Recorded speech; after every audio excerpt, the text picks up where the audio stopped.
you've had lots of different experiences as a marketer, and you've had this trajectory of going from more of a hands-on writer, content creator, and producer now to a project manager and like a business strategist, right? Mm-hmm. So how would you say that having had that hands-on experience with creating the content has helped you be an effective marketing leader? I'd say, well, having an in-depth knowledge of the amount of work and planning some of those sort of creative projects, and it helps a lot with the strategy of targeting and personas. One of the things you learn as a writer is how to write to your audience, or how to write in the first person or third person, or, how to write different characters. And that translates very well to marketing, especially for account-based marketing, which is what we do heavily at ActiveWorx. That's targeting specific personas within an account. So I think that writing aspect has really helped me understand how to strategize and how to create campaigns that hit those different personas. And, and I hesitate to get into the funnels and this and that, but, those concepts of meeting their pain points at a certain point in time. So it definitely has helped me, as, my writing background has helped me understand that. And that helps me with my strategy and planning, and helps me get an idea of realistic timelines. I think when some people don't know what some of these creative projects entail, they might be like, okay, hey, I need an ebook by tomorrow. And I'm not joking. I've had people say, okay, I need your year marketing plan. Can you present it to me tomorrow afternoon?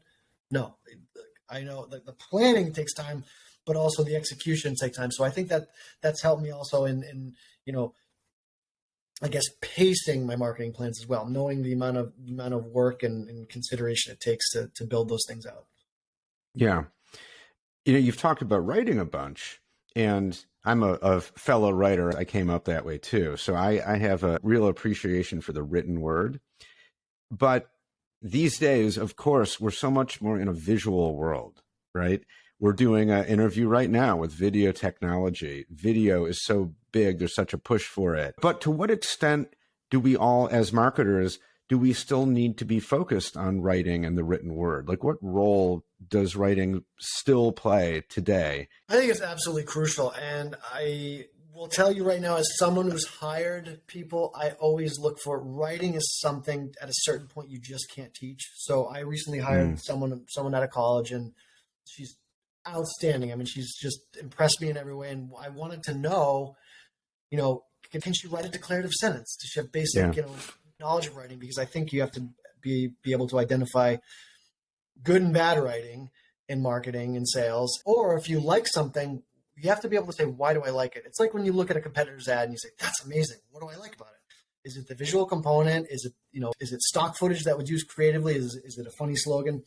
I think for certain roles as marketer, when I'm building a team, I'm not going to expect a graphic designer to be a writer, but for a sort of general marketing specialist, they have to have it, because I can't teach you that. I can't teach you, some people are better writers than others, but for email marketing and things like that, they need to have some sort of basic understanding of, like I said, the declarative sentence, or like, what is a question? What is a statement?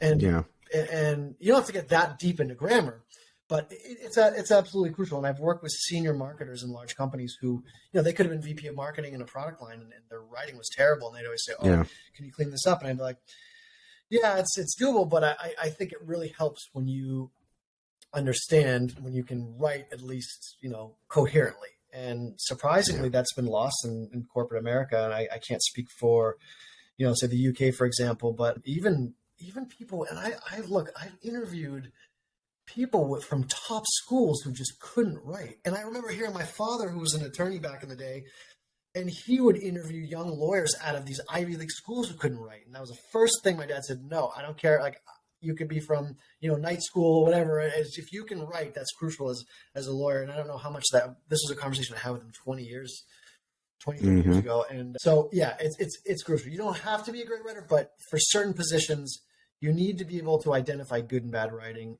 and identify the difference and why. Yeah.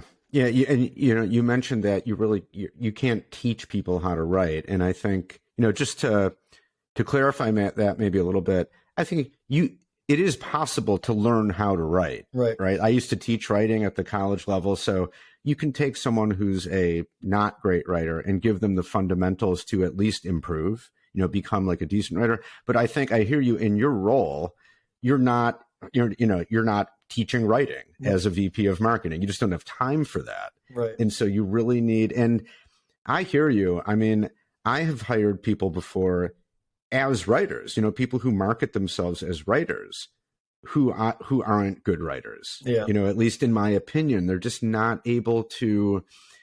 And I think it goes beyond to just being able to write a declarative sentence. It's being able to write clearly, for one thing, which is a lot harder than it sounds. Yes.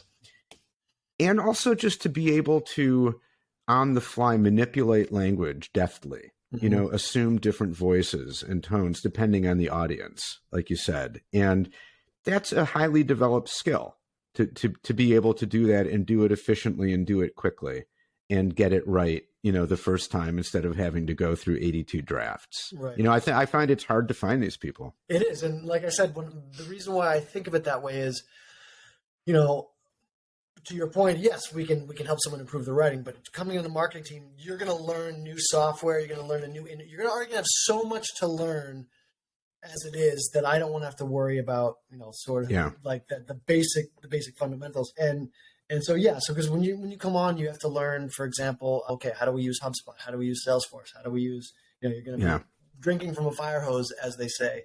And if you've got that good communications writing, foundation, it really helps a lot. It really, one of the examples, just from an academic standpoint, I was never necessarily the smartest person in the room, but I was a voracious reader, and I grew up. And so when I got to college, I went to a state school. Went to University of New Hampshire. I loved it, but I read so much because my parents really pushed me to read, and I was just so far beyond a lot of the people for my reading and writing, not because I was smarter than them. I had just identified, with a very strong push from my parents, the value of written communication and verbal communication and looking up these words. We had this big Funkin' Wagnall in our living room. My parents made the joke, look it up in the Funkin' Wagnall. So we used to I used to challenge each other with words. I try to stump my parents with words. And it was a fun game that carried on through my career and even into grad school, who I was up against much more academic, scholarly, erudite type people, but I was still, I could grind it. I could write. And my professor, he eviscerated me when I first got there. My first chapters of my thesis were just read. You couldn't even read it. By the end of my thesis, I'd get the corrections back by chapter 4 or 5, and there was much less. So I was constantly improving. And I'll say one last thing to this point, which carries over to marketing, writing, and communication, is you can always get better. I'm in my mid-40s, and I'm still working on it. And my professor at the time was a world-renowned professor of the metaphysical poets and Elizabethan literature.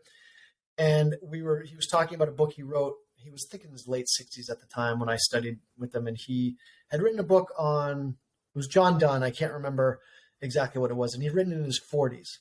And this is a guy who had already had his PhD in his 40s, speaks Italian, French, English, and very amazing person. And he said, I go back and I look at that book and it wasn't written very well. It's very, very ambiguous. I feel like I should rewrite it. It's not very clear. And this was a guy who had a PhD. This guy in his 40s, had already been a professor, and was critiquing his own writing and saying, oh, I've gotten a lot better now. He was in his late 60s. And so it just never stopped improving. And I think about that to this day, because I look at my writing, I'm like, ooh, that could be better. That could be crisper. That could be more succinct. And I'm like, well, Dr. Raspa, even in his 60s, one of the most famous, metaphysical poets, experts in the world, still thinks his writing can get better and has read 100 times more than I have. So I found that encouraging, but also, it gives us some accountability and responsibility. Like, we have to get better. We got to push ourselves continuously. Yeah, 100%. I mean, writing is no different than most crafts or things like that. The more you do it, the better you get, the more you're willing to learn.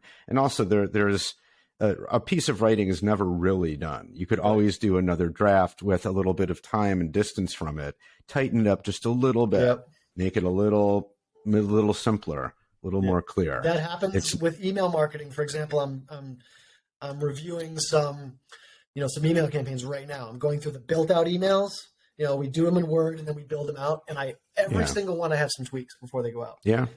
And it never ends, but that revision process is fun, and because you see the email build out, you see what someone's going to get, someone's going to receive, and you're like, ooh, okay, I'm going to cut this down. And I always make them shorter and shorter and shorter. And I have a word count, ideal word count, but I even try to make them shorter in the final version. So yeah, but it's fulfilling. I got to say that it's satisfying because you get to see that again several times before it goes out to the reader, to the audience, and you're hoping that, of course, for a marketer, you're thinking of click rates, open rates, deliverability rates.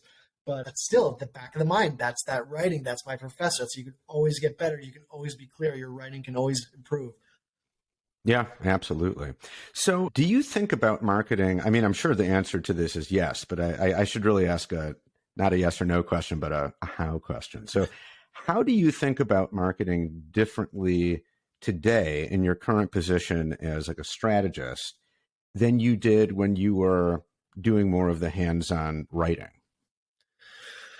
Oh, that's a very, very good question. I guess I would think of it today there are more channels and mediums available to us that I'm learning to explore and open my mind to every day. So as before, I'd just be like, okay, this marketing, it's going to be a content marketing approach. I'm going to have my content pillar, which is going to be an ebook or a white paper.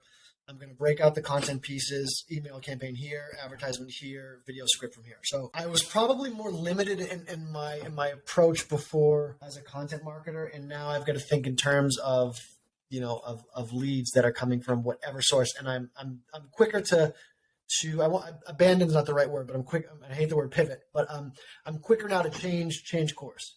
Like I'll start something, I can come up with my year plan, and for young marketers listening to this, you're going to find that your plan, whatever you come up with, and maybe this applies to other areas of business, is never going to be close to what you got. Maybe the broad strokes, but I find myself, changing. So now as, head of marketing, I have to be even quicker and more sort of nimble, I guess, and resourceful than I ever was, while keeping an eye on the prize on the broad picture. As opposed to as a content marketer, I was a bit more focused on that creative aspect, the strategy framework, and now I'm responsible for all of it, and I have to scrap it and start from scratch if it's not working in, say, the first quarter, because you got to give, and you have to be judicious. You have to understand when it's time to try something else. Some things take time. Like advertising takes time. Certain things that take time, but like when does the law of diminishing returns apply? And I think I've gotten better at that. I'm thinking more in terms of that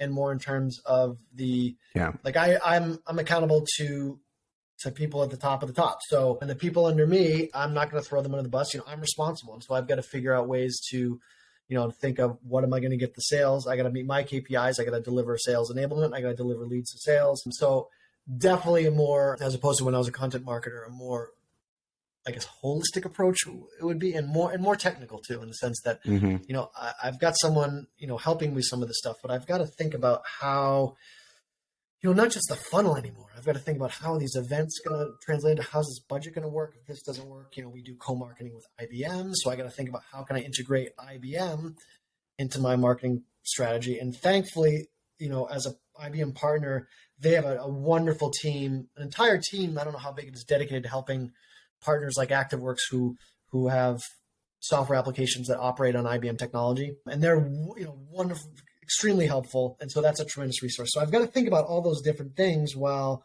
as head of marketing at ActiveWorx, I have I own the new logos, I own the sort of channel partners, and then also what we're doing everywhere else. So that's that, as opposed to as a content marketer and writer, you're thinking about almost more in a modular sense as opposed to a holistic sense, if that makes sense. Yeah. No, I think it does make sense. Right. I mean, I think it's in a way, it's just kind of common sense, right? If you're a content marketer, you're more focused on the thing that you're working on at the moment, like the piece of writing or the video you're producing. And in your position, you have to think about the broader context of how do all these different things fit together? Right. And is it all working? And do we need to pivot and all those things? So it's just more parts and pieces to keep track of, and right? If things aren't ready in time, you have to learn to move the pieces around, because things are not going to be ready. They're rarely going to be ready in the time that you'd like. So you have to sometimes kind of swap the pieces out so that this thing's ready to go. Okay, we're going to use that. Oh, this thing's not ready. We're waiting on blah, blah, blah, whatever it is. No excuses. Yeah. My CEO doesn't want to hear excuses. He wants results. And so he doesn't want to necessarily hear how I solve the problem. I care. I love solving the problems. I want to tell, like, that's why I was happy to speak to you so I can talk about things. But no one else cares around me except for me and my team. So it is that problem solving too, that back to that earlier question about what I'm doing now. And I love, that problem solving aspect as much as I love the creative. I never thought I would like anything more than the creative aspect, but I love solving these problems, and they're new and they're more challenging than they ever were since COVID. And since no one's picking up their phone anymore, people inundated by emails, those traditional techniques just don't work suddenly. And they were going that way naturally. But COVID and a bunch of other things accelerated that. And a lot of marketers weren't prepared. So all those things that we kind of wanted to try and test along the way, now we're like, oh, and damn, we got to do that now. So yeah, 100%.